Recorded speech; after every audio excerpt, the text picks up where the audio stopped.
நாவு அது ஒரு சிறிய உறுப்பு.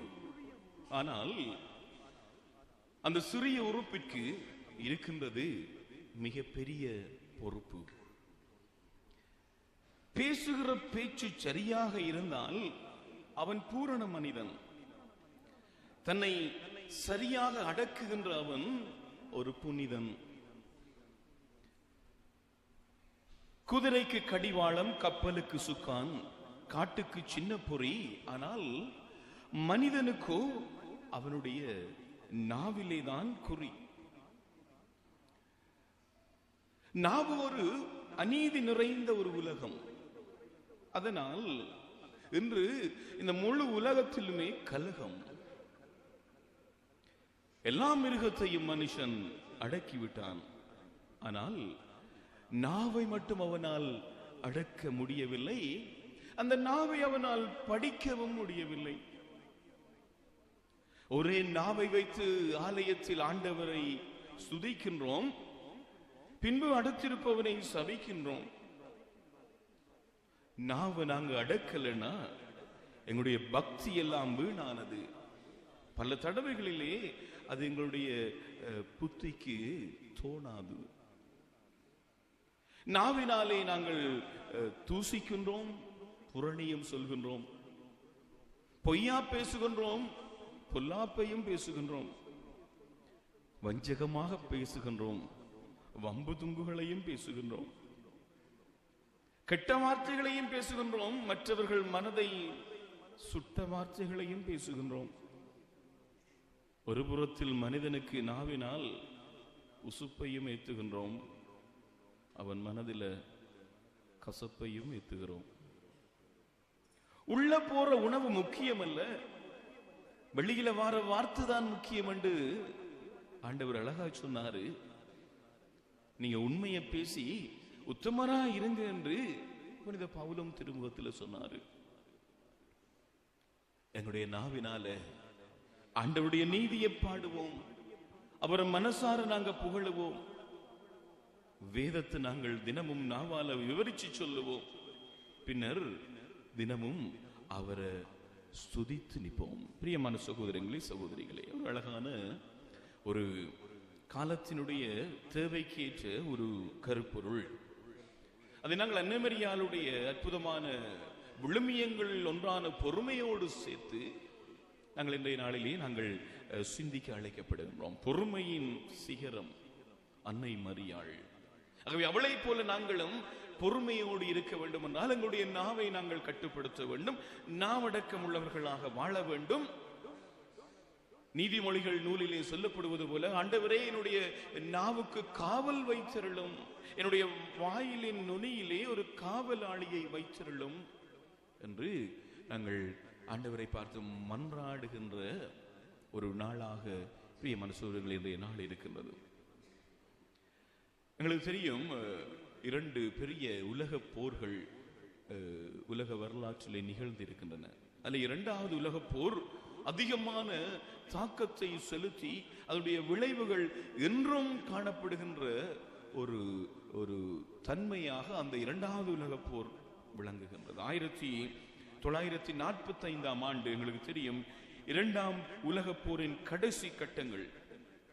இப்பொழுது அந்த நேச நாடுகள் என்ன செய்கின்றது என்றால், ஜப்பான் நாட்டுக்கு எதிராக அந்த நாட்டின் 2 பெரிய வர்த்தக நகர்களான ஹிரோஷிமா, நாகசாகி, அந்த 2 நகர்களிலும் பாரிய அணுக்குண்டை கொண்டு வந்து அது போடுகின்றது.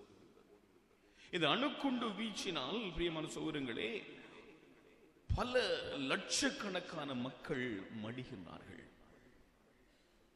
அந்த குண்டு வீசப்பட்டு 2-4 மாதங்களுக்குள் கிட்டத்தட்ட 90,000 150,000 அதிகமான மக்கள் குண்டுவெடிப்பின் காரணமாக அவர்கள் இறந்தார்கள். இன்று கூட அன்பார்ந்த சகோதரங்களே அதனுடைய தாக்கம் அந்த இடத்திலே இருந்து கொண்டுதான் இருக்கின்றது. இன்று கூட அந்த இடத்திலே பிறக்கின்ற 1000 ஒரு பிள்ளை ஊனம் முற்றவர்களாக அவர்கள் பிறக்கின்றார்கள். இதை நான் ஏன் இந்த இடத்திலே நான் சொல்லுகின்றேன் என்றால், அவ்வளவு பாரதூரமான விளைவை ஏற்படுத்திய இந்த அணுகுண்டை விட அதிகமான தாக்கத்தை, விளைவை மனிதர்களுடைய வாழ்க்கையிலே விளைவிக்க கூடியதுதான் இந்த நாவு. மிக சிறிய உறுப்பாகிய அந்த நாவு, நான் ஏற்கனவே கூறியது போல, இந்த உலகத்திலே பெரிய பாரிய கலகங்களை கூட ஏற்படுத்தக்கூடியதாக இருக்கின்றது. எங்கே மூன்றாவது உலகப் போர் நிகழுமோ என்று உலகமே பயத்தோடும் அச்சத்தோடும் கிளேசத்தோடும் இருந்து கொண்டிருக்கின்றன. இந்த மிக பெரிய அபிவிருத்தி அடைந்த நாடுகளை ஆளுகின்ற தலைவர்களுடைய வார்த்தைகள் மற்ற நாடுகளுடைய தலைவர்களை எவ்வளவு தூரம் பாதித்து அது ஒரு மூன்றாவது உலகப் போருக்கு வழிவகுத்து விடுமோ என்று பயத்திலே பிரியமான சகோதரங்களே இந்த உலகமே அஞ்சிக் கொண்டிருக்கின்றது. உலகநாதர் அவர் இயற்றிய உலக நீதி என்ற ஒரு பாடல் எங்கள் எல்லாருக்கும் தெரியும். அதில் அவர் அந்த அழகான வரிகள் இவ்வாறு சொல்கின்றன: ஓதாமல் ஒரு நாளும் இருக்க வேண்டாம், ஒருவரையும் பொல்லாங்கு சொல்ல வேண்டாம், மாதாவை ஒரு நாளும் மறக்க வேண்டாம், வஞ்சனைகள் செய்வாரோடு இணங்க வேண்டாம், நெஞ்சார இதனை சொல்ல வேண்டாம், நஞ்சுடனே ஒரு நாளும் பழக வேண்டாம், போகாத இடம் தன்னில் போக வேண்டாம், போகாத இடம் தன்னில் போக வேண்டாம்.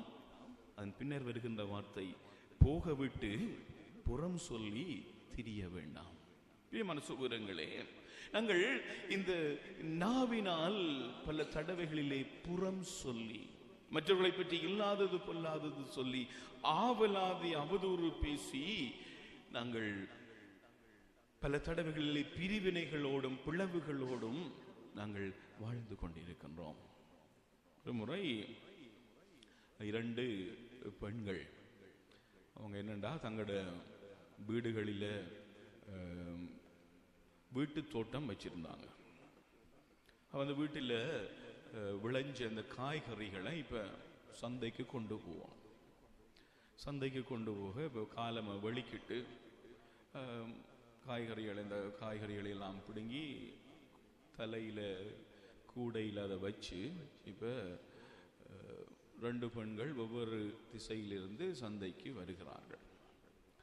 அவர்கள் வருகிற பொழுதாம் ஒரு சந்தியில் 2 பேரும் சந்திக்கிறாங்க. சந்தியில் 2 பேரும் கன காலத்துக்கு பிறகு சந்திக்க இப்ப நிறைய விஷயங்களை அவங்க பேசிக்கொள்றாங்க. இப்போமே இந்த இளவாலை சந்தியில 2 பேர் சந்திக்கணும். 2 அம்மாமார், ஒரு ஆள் பொய்ட்டியில இருந்து போகுது, ஒரு ஆள் அங்க விழானிலிருந்து வருது. இளவாலை சந்தியில சந்திக்கணும். இப்ப தலையில கூடைக்குள்ள காய்கறிகள் இருக்கு. எங்க போகணும்? சந்தைக்கு போகணும். ஆனா இந்த கதை தொடங்கிட்டு கதை நடக்குது. என்ன கதை? மற்றவனை பக்கத்து வீட்டுக்காரிய பற்றி, ஏடியே எப்படி சுகமா இருக்கிறியே, உனக்கு தெரியுமே ஏடியா இந்த சரசின்ற விட்டையில் ஓடிட்டு தான் முந்த நாள். இப்போ அவ பெரிய கதைச்சா இப்போ வெளியில வரையிலாம இருக்கிறா, முகத்தை உள்ள வச்சு கொண்டு. அவன் உனக்கு தெரியுமே அங்கால அந்த பொன்னம்மாண்ட மகனுமே இல்லை, ஏதோ பிடிபட்டு அங்க சிறையில் இருக்கிறாராம், ஏதோ பிசகுலாம் உண்டு. கதையெல்லாம் நடக்க இந்த இளவாலை சந்தியில் இந்த போஸ்டில் இருந்த காகம் உண்டு.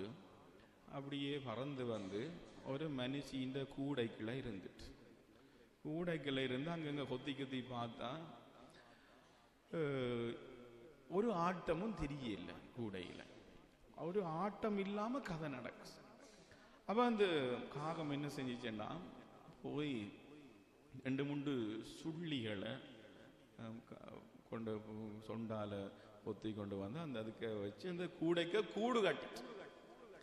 ஆனா இவை கொண்டும் தெரியல, மேல கூடைக்குள்ள ஒரு சம்பவம் நடக்குதுன்னு இவைக்கு தெரியல. என்ன கதையின் ருசி சுவாரஸ்யத்துல அங்க நடக்குது. ஒரு ஆட்டமும் இல்ல. அது காகம் நெச்சிச்சு, இது ஒரு ஒரு ஒரு ஆட்டம் இல்லாத ஒரு மரம் போலதான் கிடக்குன்னுட்டு அது கூடு கட்டி அதுக்குள்ள முட்டையும் விட்டுட்டு இங்க கதை தொடர்ந்து கொண்டு மத்தியால கணக்கா கதை கிட்டத்தட்ட காலமா போனார்கள். இப்ப மத்தியானம் மட்டும் கதை நடக்கும். கொஞ்ச நேரத்தால அந்த முட்டை விட்டு முட்டைக்குள்ள இருந்து குஞ்சும் வந்துட்டு வெளியே. ஆனா கதை தொடர்ந்து கொண்டிருக்குது. கதை தொடர்ந்து கொண்டிருக்கு. அங்க வியாபாரி இந்த மனுஷி கத்திரிக்காய் கொண்டருமண்டு அங்க சந்தையில பார்த்து கொண்டிருக்கிறார். கத்திரிக்காய் கொண்டர வேண்டிய மனுஷியை காண இல்லை. பிறகு கொஞ்ச நேரத்தால இந்த தாய் காகத்தோட முட்டைக்குள்ள இருந்து குஞ்சுகள் எல்லாம் வெளியில வந்து இந்த காகத்தோட எழும்பி பறந்துட்டு தான் குஞ்சுகள். அப்பதான் இவை நிமிந்தி பார்த்தா இன்னும் ஒரு ஆட்டம் ஒன்று வருகுது இந்த கூடைக்குள்ள பார்த்தா தான் அப்பதான் தெரியும் இங்க காகம் பெரிய ஒரு சம்பவம் செய்து முட்டையிட்டு குஞ்சு பொறிச்சிட்டு. அதுக்கு பிறகுதான் இவ 2 பேரும் விரைஞ்சு சந்தைக்கு போச்சு. நம்ம பிரியமான சோரங்களை இப்படிதான் எங்களுடைய நிலைகள் இருக்குது. ஆனா இப்ப நாங்கள் இப்படி சந்திகளிலெல்லாம் சந்திக்க வேண்டிய அவசியம் இல்லை. இப்பதான் இந்த போனுகள் எல்லாம் வந்துட்டு இப்ப சமூக தொடர்பு ஆண்டு இந்த வருடம் யாழ் மறை மாவட்டத்தில் இருக்குது. சமூக தொடர்பு சாதனங்களை நாங்கள் பயன்படுத்தி எங்களுடைய தனி மனித ஆன்மீக குழும வாழ்விலே நாங்கள் அமைதியை நாங்கள் கண்டுகொள்வோம் என்ற ஒரு கருப்பொருளை நாங்கள் சிந்திக்கிறோம். இன்றைக்கு இந்த போனில் இப்ப எல்லாம் வந்துட்டு இப்ப இந்த போனில் இருக்கு அந்த கான்ஃபரன்ஸ் கால், குரூப் கால் எல்லாம் இருக்கு. காலம் எழும்பி எல்லாம் பிள்ளைகளை எல்லாம் ஸ்கூலுக்கு அனுப்பி எல்லாம் வேலைக்கு அனுப்பினா பிறகு அந்த சோஃபாவில் இருந்து போனை எடுத்தா ஒரு ஆள் 10 பேரை சேர்த்து வச்சு கதைக்கலாம். குரூப் காலில் அவை இன்னொரு 10 பேரை குரூப்பில் போட்டு கதைக்கலாம். எல்லாம் தொலைத்தொடர்பு சாதனங்களும் எங்களுக்கு சாதகமாக வந்துட்டு இந்த நாவால நாங்கள் பல பாவங்களை செய்கிறதுக்கு. பிரியமான சகோதரங்களே, நாங்கள் ஆழமாக சிந்தித்து பார்க்க அழைக்கப்படுகிறோம். ஆண்டவருடைய இறைவார்த்தை சொல்லுகிறது திருச்சட்டம் இணைச்சட்ட நூல் 30வது அதிகாரத்தில் சொல்லுகின்றது, நான் உனக்கு முன்னால் வாழ்வையும் சாவையும் ஆசீர்வாதத்தையும் சாபத்தையும் வைக்கின்றேன். சீராக்குடைய ஞான நூல் 15ஆம் அதிகாரம் 17ஆவது வசனம் சொல்லுகிறது, மனிதர் முன் வாழ்வும் சாவும் வைக்கப்பட்டுள்ளன. இது அந்த முன்னால வைக்கப்பட்டிருக்கிறது. நான் உனக்கு முன்னால் வாழ்வை வைத்திருக்கின்றேன். மனிதர் முன் வாழ்வும் சாவும் வைக்கப்பட்டிருக்கின்றன. மனுஷர்களே, அந்த முன்னுக்கு இருக்கிறது தான் இந்த நாவு.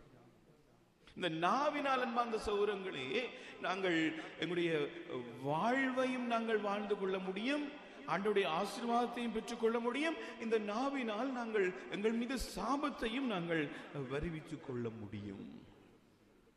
ஒரு அற்புதமான ஒரு முதுமொழி என்று சொல்கின்றது, தீயினால் சுட்ட புண் ஆறாது நாவினால் சுட்ட வடு. பிரியமான சகோதரர்களே, ஆகவே நாங்கள் ஆழமாக சிந்திக்க அழைக்கப்படுறோம். இந்த எலும்பு அற்ற மிக சிறிய உறுப்பாகி இந்த நாவை நாங்கள் அடக்காமல் எவ்வளவு நாங்கள் பாவங்களை அன்றாட வாழ்விலே நாங்கள் செய்து கொண்டிருக்கிறோம். பல தடவைகளில் இது எங்களுக்கு ஒரு இயல்பான விடயமாக மாறிவிட்டது. அதை நாங்கள் உணர்ந்து கொள்ளாமல், அதனுடைய தெரிந்து கொள்ளாமல், அதனுடைய தாற்பயங்களை நாங்கள் விளங்கிக் கொள்ளாமல் நாங்கள் சரளமாக நாங்கள் பல வார்த்தைகளை நாங்கள் பேசிவிடுகிறோம். ஆனால் அந்த வார்த்தை எவ்வளவு தூரம் தாக்கத்தை செலுத்தும் என்பதை நாங்கள் உணர்ந்து கொள்வதில்லை. நேற்றைய நாளிலே நாங்கள் அழகாக இறை வார்த்தையை பற்றி சொல்லியிருக்கின்றோம். இந்த இறை வார்த்தை மூலமாக ஆண்டவர் முழு உலகத்தையுமே படைத்தார். அந்த உரை வார்த்தைக்கு சக்தியுள்ளது என்று நாங்கள் பார்த்தோம். அதே போல அன்பார்ந்த சகோதரர்களே, மனிதனுடைய வாழ்வுக்கும் வார்த்தைக்கும் சக்தி இருக்கின்றது. பல தடவைகளிலே நாங்கள் மற்றவர்களை இந்த நாவினால் நல்ல மனதோடு இதய சுத்தியோடு நாங்கள் வாழ்த்துகின்ற பொழுது அது அவர்களுக்கு ஒரு ஆசீர்வாதமாக போய் சேருகின்றது.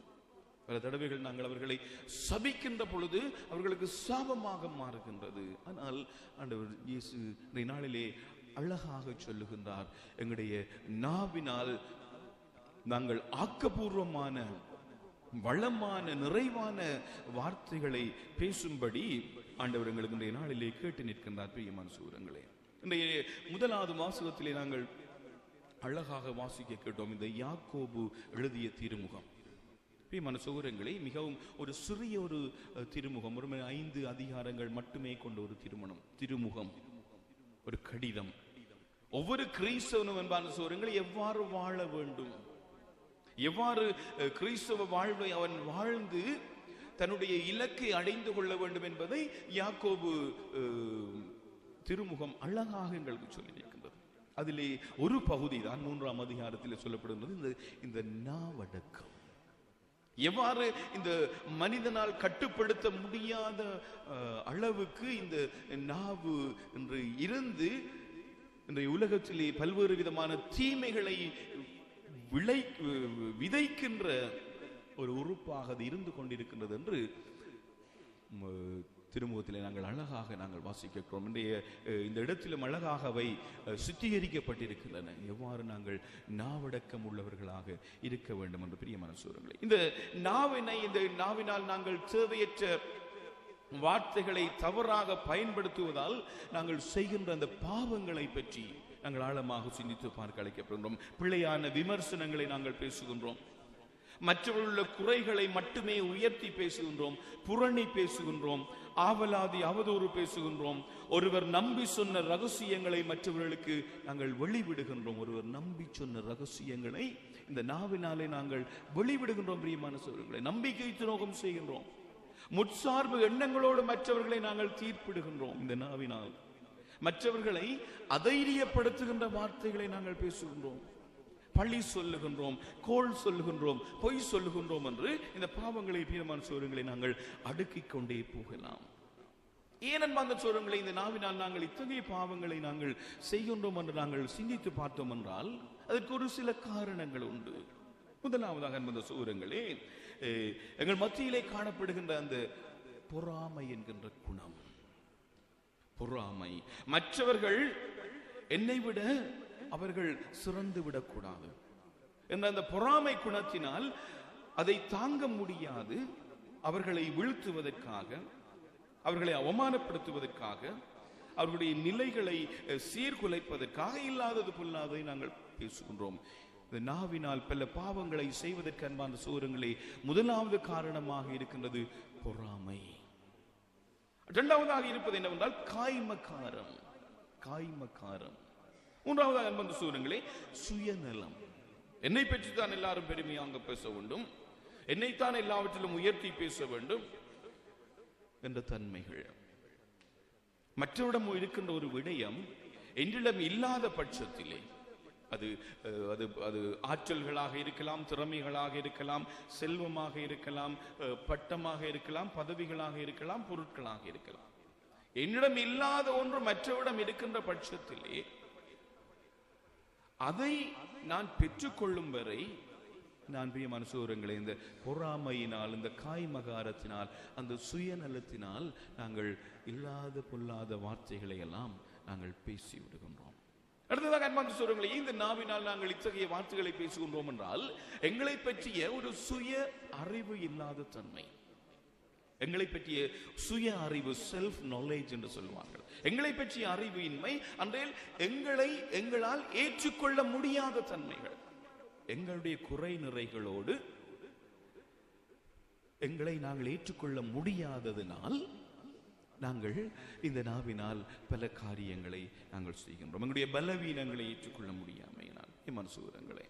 ஆனால் அன்னை மரியாள் என்ன செய்கின்றாள் என்றால், அவள் எந்த நிலையிலும் அவள் யாரிலுமே அவள் பொறாமை கொள்ளவில்லை, யாரையும் பழிவாங்க வேண்டும் என்று அவள் நினைக்கவில்லை. யார் மேலும் கோபதாபங்களோடு அவள் இருக்கவில்லை. பொறாமைக்கு மாறாக அவள் பொறுமையோடு இருந்தாள். கோபதாபங்களுக்கு மாறாக அவள் அன்போடு இருந்தாள். காய்மகார தன்மைகளுக்கு மாறாக அவள் மௌனத்தோடு இருந்தாள். அதனால் அன்பார்ந்த சகோதரர்களே, அவள் எத்தகைய துன்பங்கள் வந்தாலும் அவள் பொறுமையின் சிகரமாக அவள் விளங்கினாள். எங்களுடைய குடும்பங்களுக்குள்ளே நாங்கள் பார்த்தோம் என்றால், சகோதர சகோதரிகளுக்கு இடையிலே பார்த்தோம் என்றால், இந்த பொறாமை குணங்கள், மற்றவன் என்னை விட முந்தி விடக்கூடாது, மற்றவர்களுடைய பிள்ளைகள் எங்களுடைய பிள்ளைகளை விட உயர்ந்து விடக்கூடாது என்ற அந்த தன்மைகளினால் பிரியமான சகோதரர்களே, அவர்களை தரக்குறைவாக பல வார்த்தைகளை பேசுகின்றோம். சில மாதங்களுக்கு முதல் நான் ஒரு பங்குக்கு இந்த மறையுரைக்கு சென்றிருந்தேன். அப்பொழுது ஒரு அம்மா வந்து தன்னுடைய வாழ்வின் சில சோகங்களை பகிர்ந்து கொண்டாள். அவள் சொன்னாள், அவளுக்கு 4 பெண் பிள்ளைகள். இந்த 4 ஒருவருக்கு கூட இன்னும் திருமணமாகவில்லை. எப்பொழுது நான் கேட்டேன், ஏனம்மா இன்னும் உங்களுடைய பிள்ளைகளுக்கு இன்னும் திருமணம் செய்து வைக்கவில்லை என்று சொன்ன பொழுது அவர் சொன்னுவா, ஃபாதர், என்னுடைய மகளை, மூத்த மகளை, 2வது மகளை பொண்ணு பார்க்கறதுக்கு வருவதாக பலர் எனக்கு தொலைபேசியிலே சொல்லுவார்கள், நாளைக்கு நாங்கள் உங்களோட வீட்டை வாரோம். ஆனால் அடுத்த நாள் வரவே மாட்டாங்க. இது ஒரு தடவை இல்ல, பல தடவைகள் நிகழ்ந்து இருக்கின்றன. ஏனென்று கேட்டால், என்னுடைய வீட்டுக்கு எதிர்த்தால் இருக்கின்ற ஒரு வீட்டிலே இருக்கின்ற ஒரு மனுஷி யாராவது என்னுடைய வீட்டுக்கு வந்தா அவங்கள தங்களோட வீட்டுக்கு முன்னுக்கு கேட் அடியிலேயே மறைச்சு எங்களை பற்றி எல்லாம் தேவையில்லாதெல்லாம் சொல்லுவாங்க, இல்லாதது பொல்லாதெல்லாம் சொல்லுவார்கள், தரக்குறைவாக சொல்லுவார்கள். அதோடு அவர்கள் அப்படியே திரும்பி போயிடுவார்கள். அந்த சுவரங்களை நாங்கள் ஆழமாக சிந்தித்து பார்க்க அழைக்கப்படுகின்றோம். ஏன் நாங்கள் இப்படிப்பட்ட தன்மைகளோடு நாங்கள் வாழ்ந்து கொண்டிருக்கின்றோம் என்று நாங்கள் சிந்தித்து பார்க்க அழைக்கப்படுகின்றோம். மாறாக ஆண்டவர் இன்றைய நாளிலே எங்களுக்கு என்னத்தை சொல்லுகின்றார் என்றால், எங்களுடைய நாவினால் நாங்கள் எப்பொழுதும் ஆண்டவரை மகிமைப்படுத்துகிறவர்களாக திகழ வேண்டும். பிலிப்பியர்கள் திருமுகத்திலே புனித பவுல் சொல்லுவார், சகோதர சகோதரிகளே, உண்மையானது எதுவோ, நேர்மையானது எதுவோ, கண்ணியமானது எதுவோ, தூய்மையானது எதுவோ, விரும்பத்தக்கது எதுவோ, போற்றுதற்குரியவை எவையோ, பாராட்டுதற்குரியவை எவையோ, அவற்றையே உங்களுடைய வார்த்தைகளாக நாவினாலே நீங்கள் பேசுங்கள். எபேசியர்கள் திருமுகத்திலே புனித பவுல் இன்னும் அழகாக சொல்வார், 5ஆம் அதிகாரத்திலே, உங்கள் உரையாடல்களிலே நீங்கள் பேசுகின்ற போது, மற்றவரோடு பேசுகின்ற போது, உங்களுடைய உரையாடல்களிலே திருப்பாடல்களும் புகழ் பாடல்களும் ஆவிக்குரிய பாடல்கள் மட்டுமே அமையப்பெறட்டும். கடவுளை பற்றி பேசுங்கள், கடவுளுக்குரிய காரியங்களை பற்றி பேசுங்கள், கடவுளுடைய வாழ்க்கையிலே உங்களுக்கு செய்த அற்புதங்களை, அதிசயங்களை, ஆசீர்வாதங்களை சாட்சியமாக மற்றவரோடு பேசுங்கள், பகிர்ந்து கொள்ளுங்கள். அதை விட்டு தேவையற்றவற்றை நீங்கள் பேசாதீர்கள். சோதரங்களே, நாங்கள் ஆழமாக சிந்தித்து பார்க்க அழைக்கப்படுகிறோம். நாங்கள் பேசுகின்ற விடயங்கள் உண்மையானவையா? உண்மையாகவே என்னுடைய காதால் கேட்டவையா, என்னுடைய கண்ணால் பார்த்தவையா என்று நாங்கள் சிந்திக்காமல் நாங்கள் அப்படியே மற்றவர்கள் சொன்னதை கேட்டு அதை நாங்கள் சொல்லிக் கொண்டிருக்கின்றோம். ஒரு முறை ஒரு அம்மா என்னிடம் சொன்னா, ஃபாதர், அவர் சொன்ன வார்த்தை ஃபாதர், ஏன் நான் கேட்டேன், ஏன் இப்ப அவங்களோட நீங்க கதைக்கிறேன் ஃபாதர்? அது ஃபாதர் கதைக்கிறேன் ஒரு பிரச்சனை ஃபாதர். ஒரு பெருநாள் காலத்தில் எங்களுக்கும் அந்த குடும்பத்துக்கும் ஒரு பிரச்சனை வந்தது. பெருநாள் காலங்கள், இரண்டு அன்பார்ந்த சகோதரங்களே, இந்த பெருநாள் காலங்கள்ல தான் அதிகமான சோதனைகள் எல்லாம் எங்களுக்கு வரும். நான் மற்ற இடங்களையும் சொல்லி இருக்கிறேன், இந்த பெருநாள் காலங்கள்லாம் கன சோதனைகள் வரும். என்ன மாதிரி என்றாலாம், கன பிளவுகள், பிரிவுகள், பிரச்சனைகள், பரம்பரைய கோபதாபங்களோடு இருக்கிற விஷயங்கள், சம்பவங்கள் எல்லாம் நடக்கிறது இந்த பெருநாள் காலங்கள். ஆமா இல்லையா? ஓம் ஃபாதர் நடந்தது ஃபாதர் இந்த மாதிரி சிலருடைய மைண்ட் வாய்ஸ்கள் எனக்கு கேட்குது. என்ன நடக்க மாட்டாராம், வளமையா இந்த பெருநாள் காலங்கள் என்ன நடக்க மாட்டாலாம், இந்த கோயில் கொடியேறின உடனே, சரிதானே, 2026ஆம் ஆண்டு கோயில் கொடியேறின உடனே அந்த பக்கத்தில் அங்கால இஞ்சால இருக்கிற பேய் பிசாசுகள் எல்லாம் வந்து இங்க கோயில்ல இருந்துடுமா. கோயில்ல ஒவ்வொரு ஓட்டிலையும் ஒவ்வொரு சீட்டிலையும் இருந்துடுமா. அதனாலதான் இப்ப என்னவோ ஆயர் கட்டுற புது கோயில்கள் எல்லாம் சீட்டு போடுவேன். ஓடு போட்டா என்ன நிலைமை யோசிப்பாரு. ஒவ்வொரு ஓட்டில ஒவ்வொரு பிசாசு வந்திருந்தா என்ன நிலைமையா. அப்ப அந்த காலத்துல அந்த பெருநாள் காலங்கள்லாம் கூட பிரச்சனை. 6 முன்னுரை வாசிக்கிறது, 6 மன்றாட்டு வாசிக்கிறது, 6 மைக்கு முன்னுக்கு 2 மாட்டு படிக்கிறது, 6 சுவாமிக்கு சாப்பாடு கொடுக்கிறது, 6 மாதாக்கு குடை பிடிக்கிறது. இதுதான் பிரச்சனை. ஏனென்றா இந்த காலத்துல நிறைய பிசாசுகள் இருந்து சோதிச்சு கொண்டிருக்கும். கொடி இறக்கின உடனே எல்லா பிசாசும் அங்கால போயிடும். இனி 2027ஆம் ஆண்டு பெருநாள் கொண்டு திருப்பி அதுக்கு பிறகு இந்த கோயில வாசிக்கிறதுக்கு மக்கள் இருக்காது, பாட்டு படிக்கிறதுக்கு மக்கள் இருக்காது. அப்புறம் அடுத்து 27ஆம் ஆண்டு திருப்பம். அது பிறகு அடுத்த கோயில் கொடியார் அங்க போயிடும். அடுத்த பிசாசு டியூட்டி, அவருக்கு 365 டியூட்டி.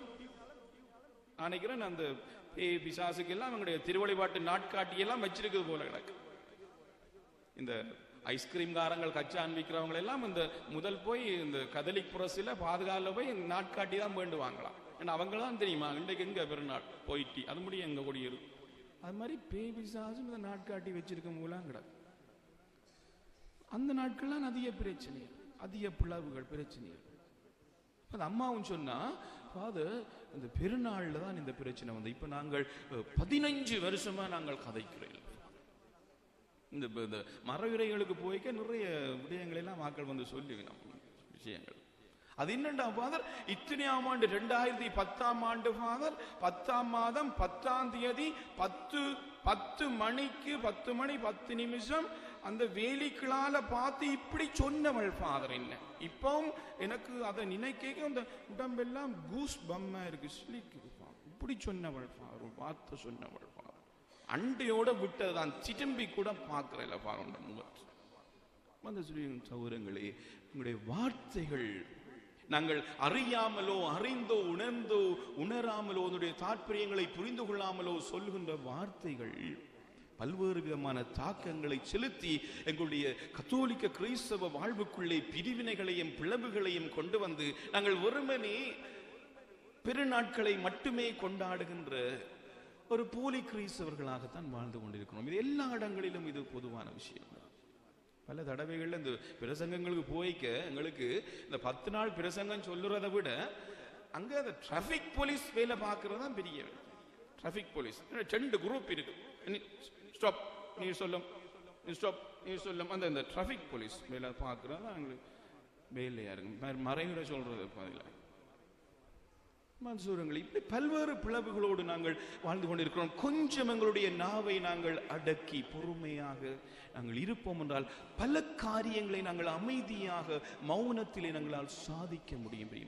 பலர் சொல்வதை கேட்டிருக்கிறோம். ஐயோ ஃபாதர் எனக்கு கோபம் வந்தா ஃபாதர் என்ன வார்த்தை வரும் என்று தெரியாது. வார்த்தையை சும்மா அள்ளி வீசி விடுறது ஃபாதர். வடிவான ஒரு நாக்கு இதுல கீறி கிடக்கு, சுத்தியான பிங்க் கலர்ல கீறி கிடக்கு நாக்கு. இன்றைக்கு வழிபாட்டை சிறப்பிக்கின்ற அந்தோனியார் அன்பியம் எல்லாம் பிங்க் கலர் எல்லாம் வந்திருக்கணும், ரோசா கலர்ல வந்திருக்கணும். ஆனா சிலருடைய நாக்குகள் கருப்பு நிறத்தில் இருக்கும். சில நாட்கள் சில அந்த சாபங்கள் போட்டாங்கன்னா அது அப்படியே வாழ்க்கையில் அப்படியே போயிடும். அந்த நாக்கை பார்க்க தெரியுமா சிலருடைய நாக்கள் கருப்பு நாக்குகள், சரியான சாபமான நாக்கள் என்று சொல்றதை நான் கேள்விப்பட்டிருக்கிறேன். சூழல். ஆகவே இன்றைய நாளிலே ஆண்டவர் எங்களுக்கு சொல்வதை எங்களுடைய வாழ்க்கையிலே நாங்கள் சிந்திக்க தியானிக்க நாங்கள் முன் வருவோம். அன்னை மரியாள் பொறுமையின் சிகரமாக இருந்தாள். எத்தனை பேர் அவமான பேச்சுக்கள் கேலி பேச்சுக்களை பேசிய பொழுதும் அவள் எந்த வார்த்தையுமே பேசவில்லை, மறு வார்த்தை பேசவில்லை. ஆம் என்ற வார்த்தைக்கு அவள் பிரமாணிக்கமாக இருந்தாள். அமைதியிலே எல்லாவற்றையும் இதயத்திலே வைத்து சிந்தித்த ஒரு அற்புத தாய். அவளை நாங்கள் எங்களுடைய பாதுகாவலியாக கொண்டிருக்கிறோம். பிரியமான சொல்லுங்க, அவளுடைய பரிந்துரையை நாங்கள் கேட்போம். மாறாக உண்மையான காரியங்களை நாங்கள் நேர்மறையான எண்ணங்களோடு நாங்கள் பேச வேண்டும். ஆங்கிலத்தில் ஒரு அழகான வார்த்தை இருக்கின்றது, tell the truth with love. உண்மையிலே ஒருவர் பிழை விடுகின்ற பொழுது அவர் திருந்த வேண்டும் என்ற அந்த நல்ல மனதோடு நாங்கள் அவர்களுடைய பிழைகளை சுட்டி காட்டுகின்ற பொழுது அது சரி. மாறாக சரியான முறையிலே அதை சுட்டி காட்டுகின்ற பொழுது, அன்போடு சுட்டி காட்டுகின்ற பொழுது, அவர் திருந்த வேண்டும் என்ற அந்த தூர நோக்கோடு சுட்டி காட்டுகின்ற பொழுது அது சரி. அதை ஆண்டவன் இயேசு செய்தார். பரிசேயர்கள் சதுசேயர்கள் பிழை விடுகின்ற பொழுது அவர் சொன்னார். நற்செய்தியை அழகாக சொல்லுகின்றார், உங்களுடைய பேச்சுக்கள் ஆம் என்றால் ஆம் என்றும் இல்லை என்றால் இல்லை என்றும் இருக்கட்டும், இதற்கு அப்பால் வருவதெல்லாம் தீயோனிடமிருந்து வருகின்றது. நாங்கள் நாட்கள்ல பார்ப்போம், என்னண்டா ஆம் என்று சொல்லுவாங்க, செய்யவே மாட்டாங்க. ஃபாதர் நீங்க முன்னுக்கு போங்க ஃபாதர், நான் பின்னால வாரேன், வரவே மாட்டான். ஃபாதர் நீங்க போங்க ஃபாதர், நான் இப்ப கால் எடுத்து உங்களுக்கு விஷயத்தை சொல்றேன், சொல்லவே மாட்டாங்க. நாங்கள் பல அனுபவங்களை பார்த்துருக்கிறோம். அன்பான சகோதரங்களே, ஔவையார் சொல்லுவது போல கற்பனப்படுவது சொத்தளம்பாமை. சொத்தளம்பாமை கற்பனப்படுவது வேறொன்றும் இல்லை, சொன்ன கொடுத்த வாக்குறுதிக்கு பிரமாணிக்கமாக இருப்பதுதான் கற்பு. அன்னை மரியாள் முப்பொழுதும் கன்னியாக இருந்தாள். அவள் கொடுத்த வாக்குறுதிக்கு எப்பொழுதும் பிரமாணிக்கமாக இருந்தால், நம்முடைய திருமண வாழ்விலும் சரி, இல்லற வாழ்விலும் சரி, குருத்துவ துறவற வாழ்விலும் சரி, நாங்கள் கொடுத்த வாக்குறுதிகளுக்கு எப்பொழுதும் பிரமாணிக்கமாக இருக்க அந்த நாவினால் நாங்கள் அந்த பிரமாணிக்கத்தை நாங்கள் கட்டி காக்க நாங்கள் ஆண்டவரை பார்த்து மன்றாடுவோம். எல்லாரும் கண்களை மூடிக்கொள்வோமா? எல்லாரும் கண்களை மூடிக்கொள்வோம். ஆண்டவரே, நல்ல வார்த்தைகளை பேசுகின்ற நல்ல உதடுகளை எங்களுக்கு தாரும். அசுத்தமான எங்களுடைய உதடுகளை நீர்தாமே அக்கினியால் சுட்டெரித்தருளும். எங்களுடைய அசுத்த உதடுகளை சுட்டெரித்து தூய்மைப்படுத்தியலும்.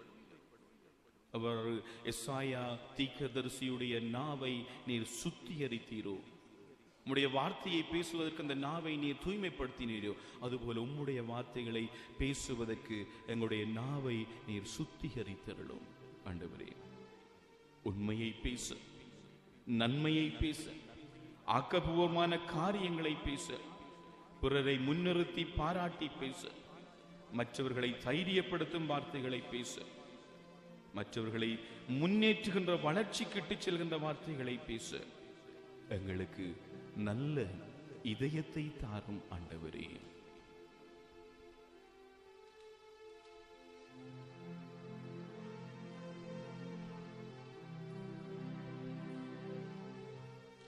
நல்ல இதயத்தை எனக்கு தாரும் ஆண்டவரே என்று நாங்கள் நெஞ்சோடு கைகளை வைத்து மன்றாடுவோமா? இந்த இதயத்தோடு எங்களுடைய கைகளை சேர்த்துக் கொள்வோமா? இந்த உள்ளத்தில் இருந்து ஊற்றெடுக்கின்ற வார்த்தைகளை எங்களுடைய நாவினால் நாங்கள் பேச, நாங்கள் பேசிய தீமையான வார்த்தைகளுக்கு ஆண்டவரிடம் மன்னிப்பு கேட்க நல்ல இதயத்தை ஆண்டவர் எங்களுக்கு தர பாடுவோம்.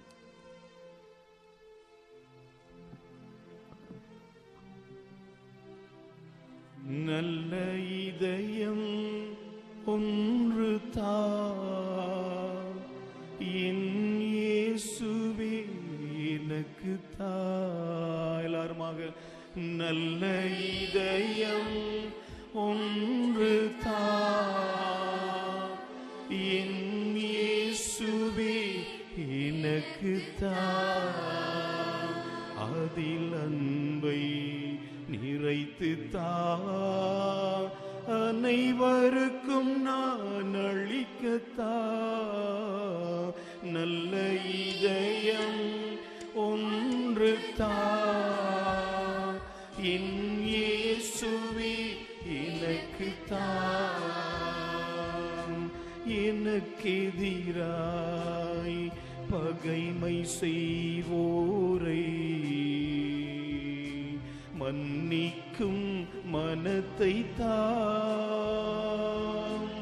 எனக்கு எதிராய் பகைமை செய்வோரை